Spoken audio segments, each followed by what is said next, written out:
What's good, everybody? It's the Clown with Cab show. The WNBA is taking us by storm. Shout out to the best WNBA player right now. That's A'ja Wilson. She's a two-time MVP. She's a two-time WNBA Finals champion. She's a WNBA Finals MVP last year, so she's the best player in the league. She's averaging 27.5 points a game, so well off to her. But we have to understand who's going to win Rookie of the Year in the WNBA, and that's not even close. It's Caitlin Clark. She's been dominating everybody, and really the start of the season, Caitlin Clark did not perform well.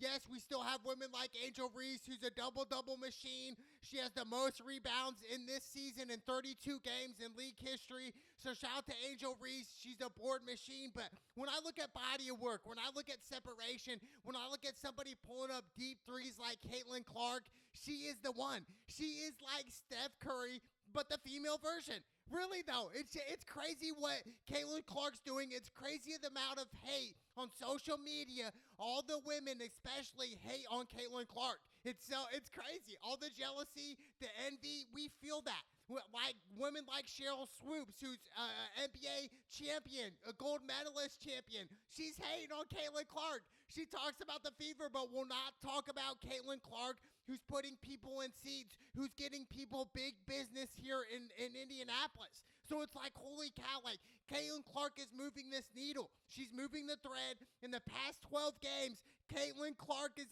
averaging over 23.5 points a game. So she's obviously doing something right. I mean, the past couple games, Caitlin Clark had 31 and 12 against the Sky, against Angel Reese and company, a double-double. And then before that, she had 28 and 12.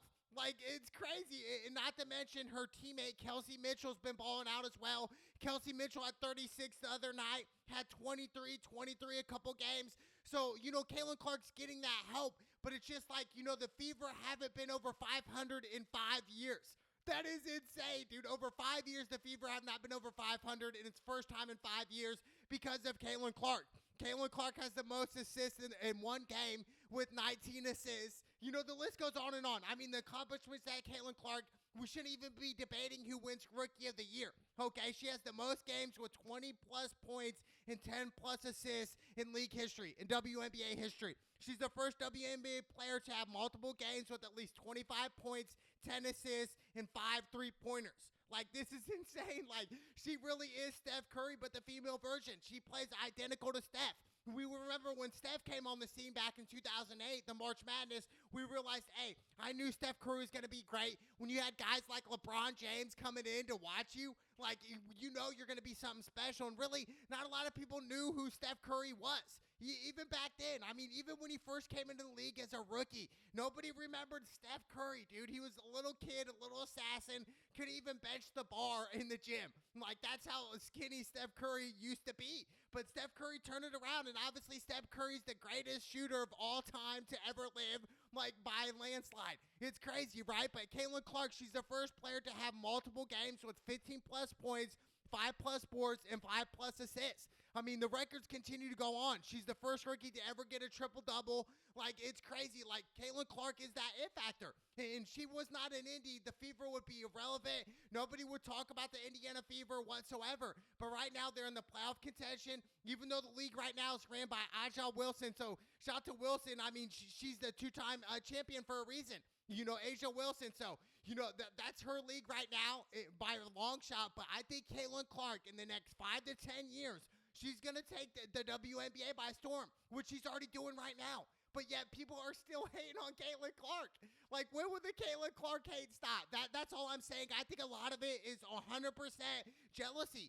It's all jealousy for Caitlin Clark. It's just like people are jealous. How I don't even know why. Like, why are they jealous of Caitlin Clark? Is it because she's a great basketball player, or is it because she's getting on commercials? She's making a lot of side money that some of the WNBA players don't make. Could that be a reason? Could that be a reason she's making more money than you? Like, what is it? Like, why are people so jealous of Caitlin Clark? I don't understand. I think it's something great. I think guys like, the GOAT, LeBron James over here, tweeting about her saying, hey, hey, where's all the Caitlin Clark haters? Like, where are you guys at? And I love how LeBron's defending Caitlin Clark. why would LeBron defend Caitlin Clark? Because LeBron James deals with hatred every single day of his life, dude. People hate on LeBron for no reason. Just because of his talents, because what LeBron's been through, because LeBron's a billionaire now. Like, it's crazy. Just people hate you just to hate you. You can look different and people are going to hate you. They don't know who you are as a person. They don't understand your heart, but they're just going to hate you just because of the way you look, the way you talk, the way you act, whatever the case is. That's how Caitlin Clark gets treatment here. People just hate Caitlin, and they should not, dude. The Rookie of the Year by far is 100% Caitlin Clark. Nothing to take away from Angel Reese. Angel Reese doing great things. I thought Angel Reese should have been the second overall pick in the WNBA draft. I can't believe Angel Reese got selected 7th overall. That's crazy to me. Like, I don't understand that. I don't get it. But, for Angel Reese, she needs to continue to do what she's going to do. Get rebounds. Get the putback points. That's what Angel Reese is great at, and that's what she's going to do. And Angel Reese plays with a lot of heart. That's what I love about Angel Reese. She gives it out every single night on the court. She gives it her all. So I love that about Angel Reese, but nothing to take away from her. She's the second best player for rookies, per se. But right now, Caitlin Clark is in the conversation of league MVP, even though Miss Wilson's going to win MVP. But it's just like, it's crazy that a rookie that everybody hates, women like Diana Taurasi, who hates Caitlin Clark, she got torched by Caitlin Clark earlier this season. It's just like, man, and Diana Taurasi's been in the WNBA for years. She's a legend, future Hall of Famer 100%. But it's just like, you can't hold Caitlin Clark anymore. Caitlin Clark, they knew they messed up. Caitlin Clark should have been on the Olympic team this year. Caitlin Clark should have had gold medal this year. But no, they're going to hate on Caitlin Clark, which I cannot believe that. Like, why wasn't Caitlin Clark part of the Olympics? Like, you're telling me Caitlin Clark is a top 10 WNBA player right now? Like, that is insane to me. She's averaging almost 24 right now. Down this stretch and come playoff times, I cannot wait. We're talking about Caitlin Clark's going to be scoring over 25 a game, every single game. And I even put this on X. I knew that Caitlin Clark would score over 25 a game eventually, in her rookie season. I knew it would happen. I knew it was going to take some time. After a rough start, I think she was like 1-9 in her first 10 games, something like that, something crazy, right? But I knew this season would turn around, and they're finally over 500 in 5 years. Like, it's crazy. I think the buzz in Indy's great. I think Caitlin Clark, her jerseys are being sold out. She's the main attraction. She's bringing businesses to other venues here, other arenas. Without Caitlin Clark, the numbers are way down. But with Caitlin Clark, the numbers are like 85% up, dude. Like, Caitlin Clark is moving that needle. She really is. And I think that's another part of why women get jealous of Caitlin Clark, because people want to go watch this lady play. They want to go to any type of city. They don't care where it's at.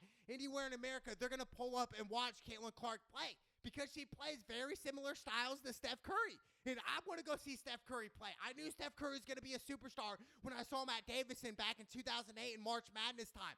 I said, this guy is going to be something special. The way he shoots, the way he creates off separation, off the dribble is insane. And that's similar to what Caitlin Clark can do. She can create separation from the dribble. She doesn't just shoot threes all the time. And I think one of her most underrated attributes in Caitlin Clark's game is definitely her passing. She passes the ball great. She passes like a Magic Johnson / like LeBron / Steve Nash type of passing, and some of the women are ready for it. That's why her turnovers are up. They're just not expecting these type of passes from Caitlin Clark.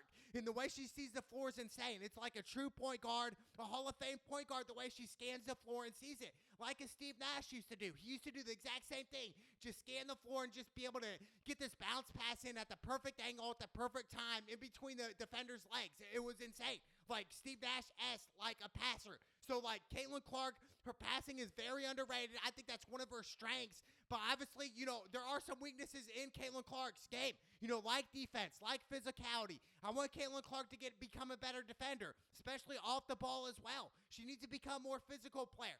Over time, that's going to develop. I think that's going to develop in the weight room as well. But like guys like Steph Curry didn't need to hit the weights.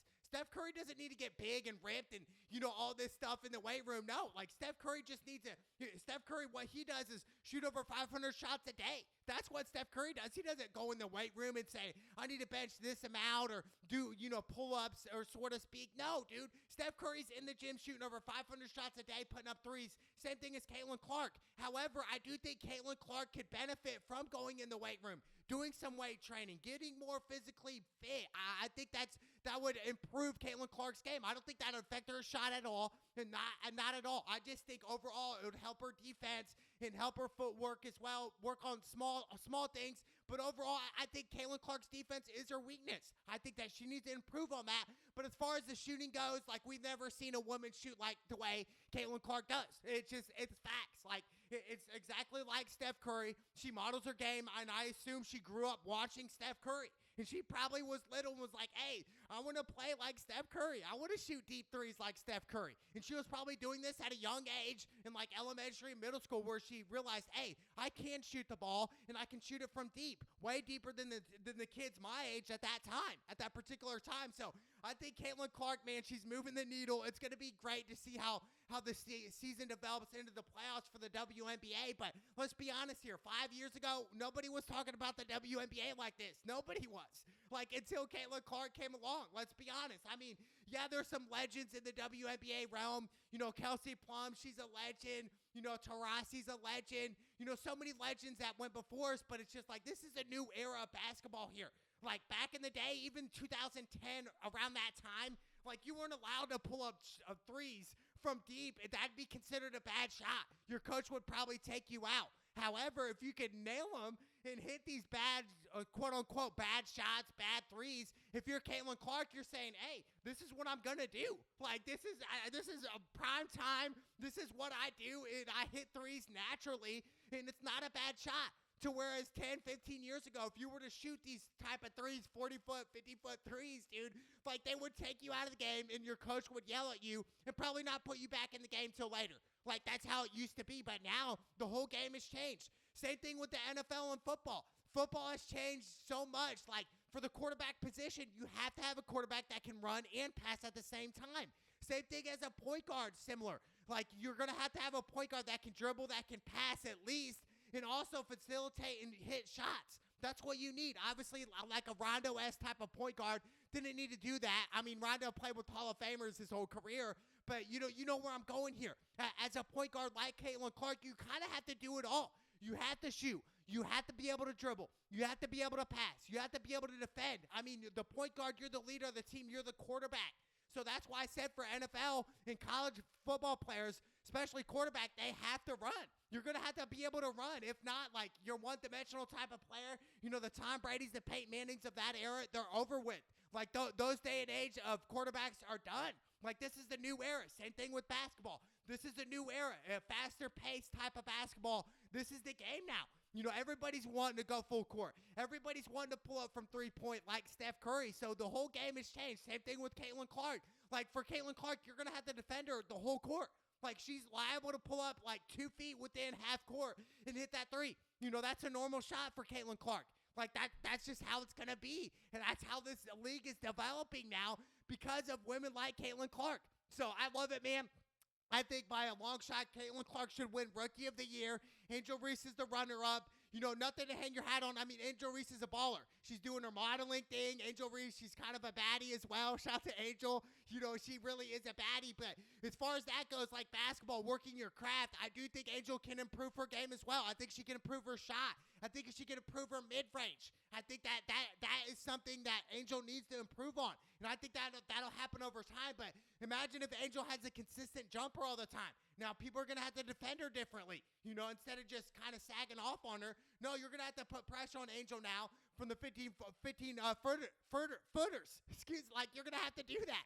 Like, for Angel, but it's just two completely different players. It really is. I mean, Angel Reese is a center and Caitlin Clark is a point guard. They're just apples to oranges different wise, right? But it's just nobody can guard Caitlin Clark. Like, you can't guard Caitlin Clark out in the open. She's going to go by you. And if you give her some room, she's going to shoot up a three and nail a three right in your face. Like, that's what Caitlin Clark does. That's her specialty. And I think Caitlin Clark wins Rookie of the Year. And it's going to be interesting to see how far she's going to take the Fever in the WNBA playoffs this year. It's going to be interesting. Like, I can't wait for this.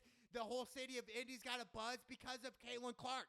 Like, when the draft was, before the draft happened, I was like, 100% Indiana Fever have to go Caitlin Clark. I don't care what they say about it. Caitlin Clark is by far the number 1 pick overall. And I thought Angel Reese should have went number 2. But I do think Caitlin Clark and Angel Reese together can help grow the WNBA. And I think that's what they're doing. I just think the media kind of gets a twist in and tries to create this narrative between them two or as like they're enemies. But no, Caitlin Clark and Angel Reese are actually friends, which I think is great for the WNBA. You want people to lift the WNBA. You want people to grow this sport. And Angel Reese and Caitlin Clark are the 2 perfect ladies to do this in the future. And then you got young women coming up as well, like Juju Watson. You know, you got these young women that are going to be in the WNBA in a couple years that are only going to make it better and better.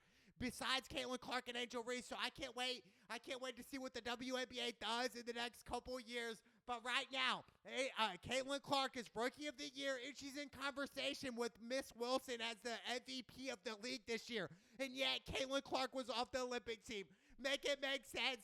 Free Caitlin Clark, Rookie of the Year. It's the Clown with Cam show. Let's go!